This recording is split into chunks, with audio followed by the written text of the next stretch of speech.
bringing up feelings about something that Mike Perry said about me last week. What did he say? Mike Perry did an interview with me last week. Platinum Perry. I've always been a platinum guy. I've given him the platform before anyone was given him the platform. I was on that bandwagon long before it was cool to be on the platinum bandwagon.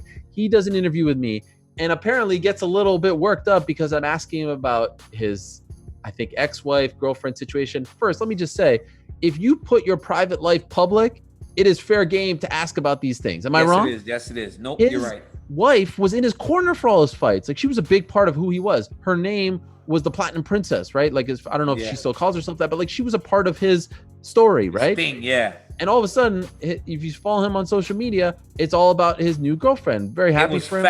It was fast, too. Fast, yes. Yeah. And now he says that he's going to have her in a corner, which is like somewhat different, right? And he got mad at me for asking this. So he goes on an interview the next day. I think it was with that show, UFC Filtered, something like that. He goes on this show and he's like, Helwani texted me after and he's like, are we cool and everything? I'm like, yeah, you hung up, like you ended the interview. Of course I would ask you if we're cool. He hung up on you? Yeah. And he's really? Like, he's the kind of guy who talks behind your back and stuff. I'm like, what are you talking about, man? I never said you talk behind your back. Yeah, but it's bringing up all these emotions, all right? Are you sad? Well, I felt a little betrayed. Little buddy. I apologize, little buddy. No, not by you, but I'm saying you. When I heard that, I was like, Mike, how could you say this? You made your private life public. I asked you about it, and then you got upset, and now you're saying I talk behind your back. When have I talked smack about Mike Perry? When? His friend. I don't know him. He don't know me. The whole world and the internet want to act like they know somebody, but they don't have no idea who they talking about until they walk up on them. I ain't taking no pictures with you bums. I don't trust none of y'all. Y'all can stay away from me. Keep my name out of your mouth. If you call my name out, you can go f*** yourself. I don't want no fans. I don't want no friends. It's just me by myself, and my girl got my back. So, and she ain't got to do nothing. She ain't going to have to lift a finger. It's all me. It's always been all me. The rest, I'm out this. Thank you, Mike.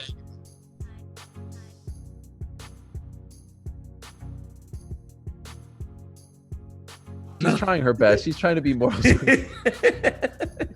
You're doing great. You're doing great.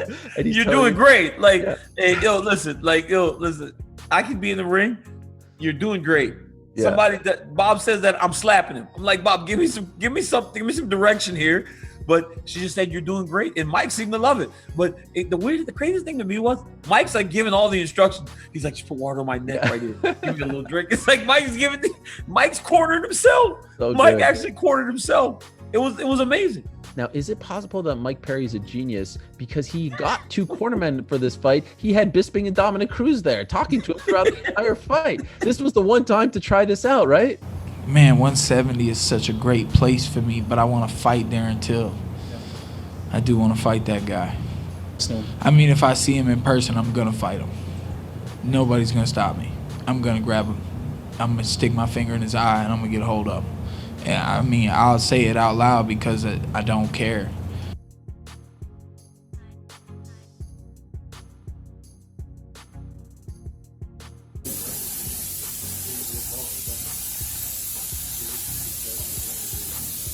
feel like this is a powerful video. You know, it's like we're joking, but it's actually kind of a powerful moment too. Like, it really is. You know? I know.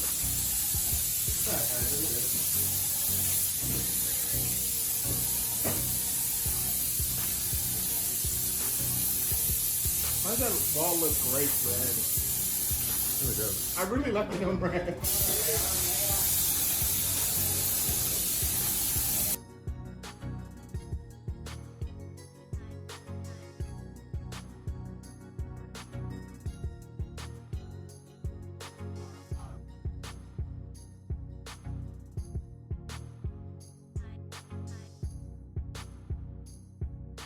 It's cool how it's a different approach, but I'm not really thinking about like whether Darren's a cool guy or not. Like before the fight was lined up, it was cool to just josh back and forth and then have a bit of a laugh at it, try to make some interest for the fight. But once we kind of knew we were fighting, I don't really care what sort of person he is. It's one of those things where all I'm focusing on now is just focusing on crushing him.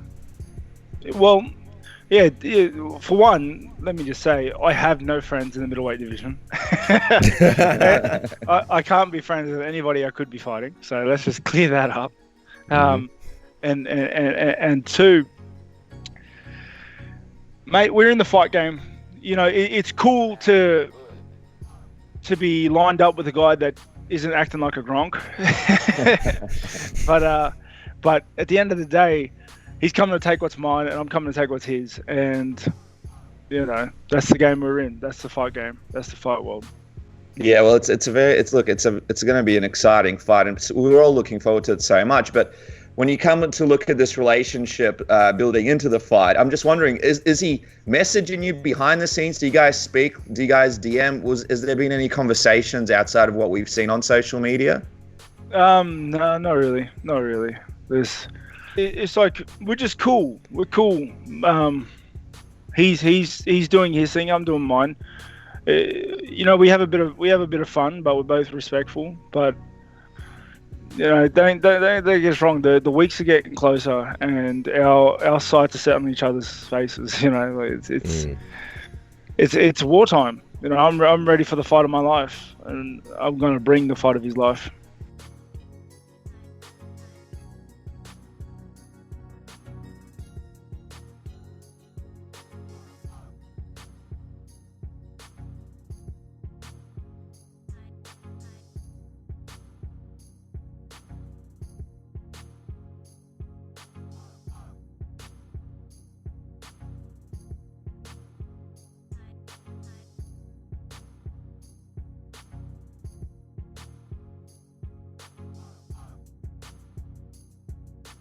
I was watching him, and there was a time in Dustin's career where he melted when those things would happen, right? When things started to go south, he never would respond as well as he does today. And I think now, man, the finished version of Dustin Poirier is as good as almost anybody in the world. I think he's clearly the second best lightweight in the world.